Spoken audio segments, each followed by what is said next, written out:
అన్నిటికీ నేను 20 ఏళ్ళు అవుతుంది ఎమ్మెల్యేగా పనిచేయబట్టి, గ్రామీణ నేపథ్యం కాబట్టి గ్రామీణ నేపథ్యంలో బతికినటువంటి వాళ్ళకి కాబరి కార్ల వ్యవస్థ కావచ్చు, నీరడి కార్ల వ్యవస్థ కావచ్చు, సుంకరి వ్యవస్థ కావచ్చు, అక్కడి నుంచి మొదలుపెట్టి కలెక్టర్ దాకా ఇవన్నిటి పట్ల అంతో ఇంతో వ్యవసాయ కుటుంబం నుంచి వచ్చిన వాళ్ళం కాబట్టి అవగాహన ఉంటుంది. తెలంగాణ రాష్ట్రం వచ్చిన తర్వాత ముఖ్యమంత్రి గారి ఉపన్యాసం ఒకసారి మళ్ళీ వినండి మీరు. ఏ దేశంలో ఏ రాష్ట్రంలో భూ రికార్డులు కనుక గొప్పగా ఉంటాయో ఆ దేశం యొక్క జీడిపి, ఆ రాష్ట్రం యొక్క జిఎస్డిపి 2%, 3% అధికంగా ఉండేటువంటి ఆస్కారం ఉంటుందని చెప్పినటువంటి వ్యక్తి కేసీఆర్ గారు.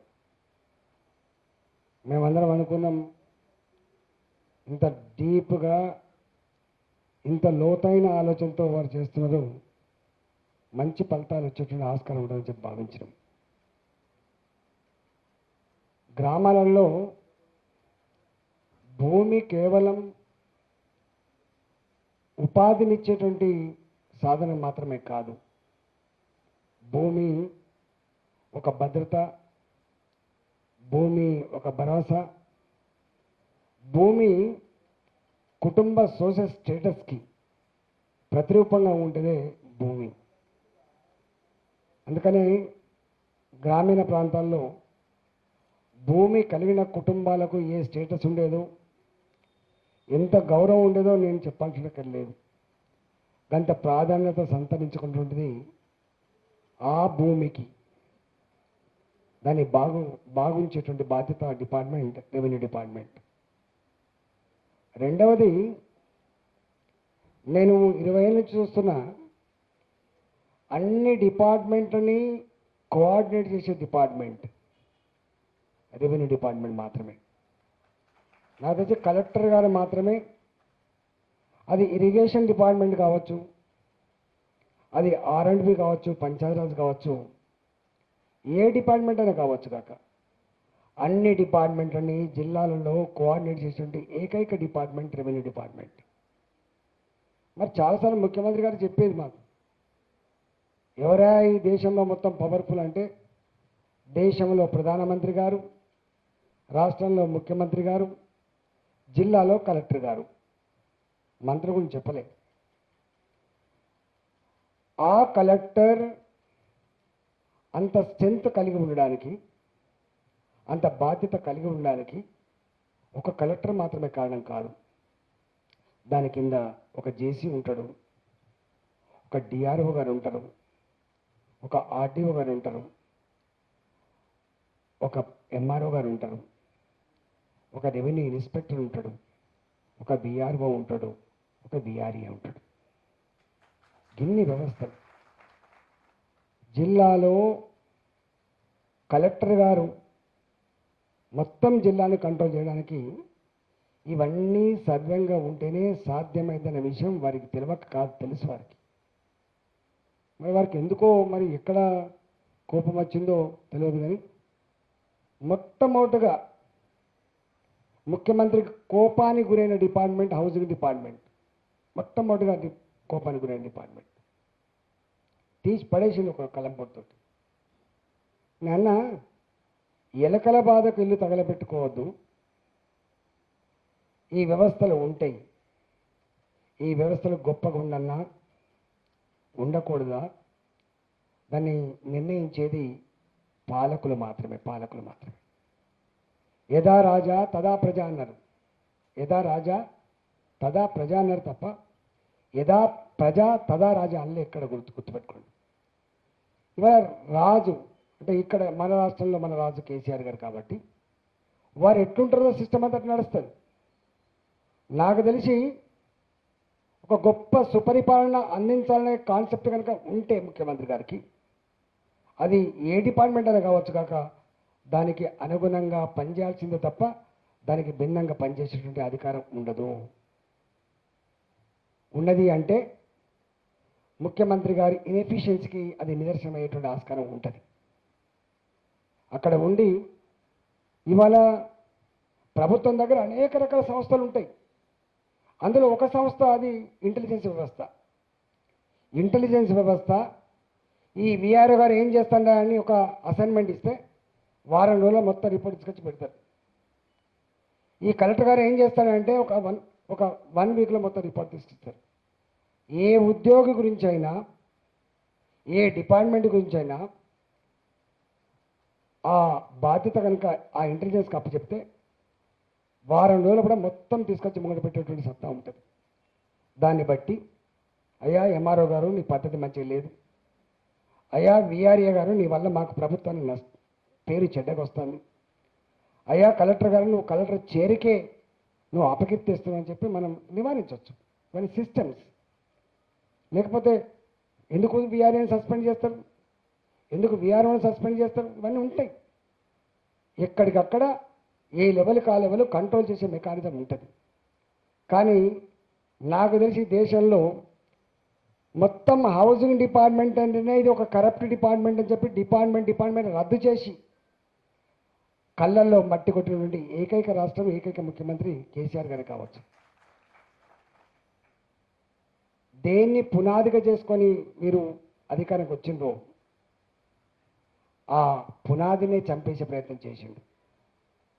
తెలంగాణ చైతన్యవంతమైన సమాజం ఇది. దీనికి మత్పరిచ్చేది మాయ చేసేది తెలియదు. తెలంగాణకి బరిగీసి కొట్టాడేటువంటి శక్తి కలిగిన రాష్ట్రం తెలంగాణ అని చెప్పి నేను చెప్పట్లే, వారే చెప్పిండ్రు.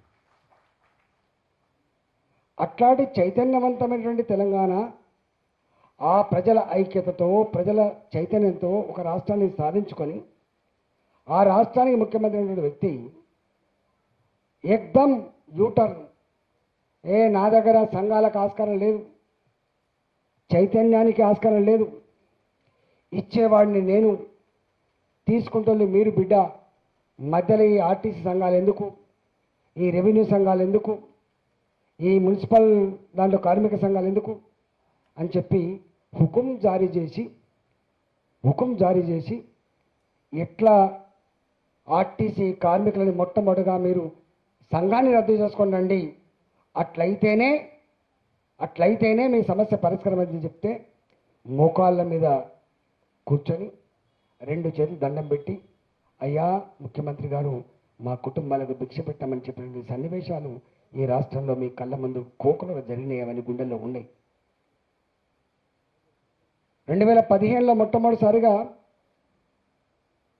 మున్సిపల్ కార్మికులు సమ్మె చేస్తే 1700 మంది కార్మికుల మీద వేటు వేసింది. నేను ఆర్థిక మంత్రిని, కానీ వాళ్ళు చేడుస్తుంటే ఆ సంఘం పెట్టింది మేము, ఐక్యత చేసింది మేము, గెలిపించింది మేము, ఆ సంఘం ద్వారా తెలంగాణ ఉద్యమంలో లబ్ధి పొందింది ప్రజానికం కాబట్టి, ఆ అనుబంధం ఉన్నటువంటి సంఘం కాబట్టి నాకు మంత్రి అయినా కూడా ఎందుకో ఊకోబుద్ధి కాలే. నేను 1700 మంది కార్మికులు ఎక్కడైతే కన్నీళ్లు పెడుతుండ్రో ఆ కన్నీళ్లు పెట్టే జాగ్రత్త నేను పోయి నేను ఏం చెప్పలే, ఒకటే చెప్పిన, మా ముఖ్యమంత్రి గారితో మాట్లాడతాం, మా ముఖ్యమంత్రి గారితో ఒప్పించే ప్రయత్నం చేస్తా, మీ ఉద్యోగాలు రెస్టోర్ చేసే ప్రయత్నం చేస్తాను. కానీ ముఖ్యమంత్రి గారు అట్లా అనుకుంటాడా? నేనేమో సంఘాలద్దంటా అంటే, నేనేమో దీన్ని సెట్ చేసే దాంట్లో ఉంటా అంటే వీడు పోయే మళ్ళీ సంఘం అంటాడు, నేనేం చేస్తున్నా వాడేం చేస్తున్నా అని చెప్పి కోపం చేసి ఉండొచ్చు. అట్లా ఇవాళ అనేక రకాల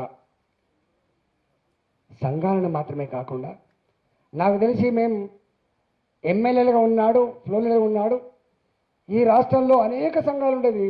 ఒడ్డెర సంఘం 4 సంఘాలు, అది ఎరికల సంఘం 5 సంఘాలు, అది రాయి బ్రాహ్మణ సంఘం 10 సంఘాలు, ఇట్లా అనేక సంఘాలు ఉండేవి. ఏ సంఘానికి ఆ సంఘము ఒక లెటర్ ప్యాడ్ కొట్టుకొని వాళ్ళ కుల సమస్యలు కావచ్చు, వృత్తిపరమైన సమస్యల మీద ముఖ్యమంత్రి గారికో మంత్రులకో దరఖాస్తులు ఇచ్చి సమస్యలు పరిష్కరించుకోవడం కోసం ఆ సచివాలయంలో ప్రెస్ ముందు మాట్లాడుకొని తృప్తిపడేటువంటి పద్ధతి ఉండే. ఇవాళ మీరు ఎక్కడైనా చూడండి, ఏ వృత్తిపరమైన సంఘాలకు కానీ ఏ కులపరమైన సంఘాలకు కానీ సచివాలయం లేదు, ముఖ్యమంత్రి గారు కలిసే ఆస్కారం లేదు. ముఖ్యమంత్రి గారి ఇంటికి, ముఖ్యమంత్రి గారి ఫామ్ హౌస్కి ఇనుప కంచెలు వేసుకొని ఇవాళ ఆ కుల ఆ కులాల సమస్యల పరిష్కారం కోసం, ఆ జాతుల సమస్యల కోసం ఏవైతే సంఘాలు ఉన్నాయో ఆ సంఘాలను కూడా నిర్వీర్యం చేసినటువంటి వ్యక్తి కూడా కేసీఆర్ గారి విషయం మీరు మర్చిపోకండి. మూడోది జరిగింది, కులాల పరంగా సంఘాలు పోయినాయి, ఇవాళ కార్మిక వర్గంగా సంఘాలు పోయినాయి. చివరికి ఎక్కడొచ్చిందంటే అసలు ఇది అంతా రామరాజ్యం నా రాజ్యం, నా రాజ్యంలో ఎందుకు సంఘాలు, నా రామరాజ్యంలో ఎందుకు సమ్మెలు, నా రామరాజ్యంలో ఎందుకు ధర్నా చౌకులు అని చెప్పి ధర్నా చౌకును కూడా ఎత్తివేసి, ఏ ధర్నా చౌక్ తెలంగాణ ఉద్యమానికి కేంద్ర బిందువైందో ఆ ధర్నా చౌకుని ఎత్తివేసినటువంటి వ్యక్తి కూడా ఇవాళ కేసీఆర్ గారు. ఇవన్నీ మనం మలమల చెప్పుకుంటాను కానీ ఇవన్నీ మన దగ్గరనే పరిమితం కాదు సుమా. మా గొర్రెలు కాసే కొమ్మరన్న దగ్గర, మా నాట్లు వేసే మా కొమ్మరక్క దగ్గర, ఇవాళ మా బర్రెలు కాసే మా పోషణ దగ్గర కూడా ఈ కేసీఆర్ ఏందో మొత్తం తెలిసిపోయింది. చాలామంది అంటారు ఇది తెలవాలి చెప్పాలి, ఎప్పుడు ఏం లేదు, అంత అయిపోయింది, ఇంకా మిగిలిందేం లేదు. వాళ్ళు ఎదురు చూస్తుంది ఒకటే, ఎప్పుడు అవకాశం వస్తుందా, ఆయన భాషలో చెప్పాలంటే కర్ర కాల్చి వాత పెట్టాలి. హాయ్ ఫ్రెండ్స్, మా టుడే టుమారో యూట్యూబ్ ఛానల్ చూస్తున్నందుకు చాలా థ్యాంక్స్. మరిన్ని లేటెస్ట్ వీడియోస్ కోసం వెంటనే సబ్స్క్రైబ్ చేయండి. అలాగే ఈ బెల్ ని కూడా రింగ్ చేసేయండి. మా నోటిఫికేషన్స్ అన్ని మీ మొబైల్లో వస్తాయి. అలాగే మా వీడియోస్ మీకు నచ్చితే లైక్ చేయండి, షేర్ చేయండి, నచ్చకపోతే కామెంట్ చేయండి.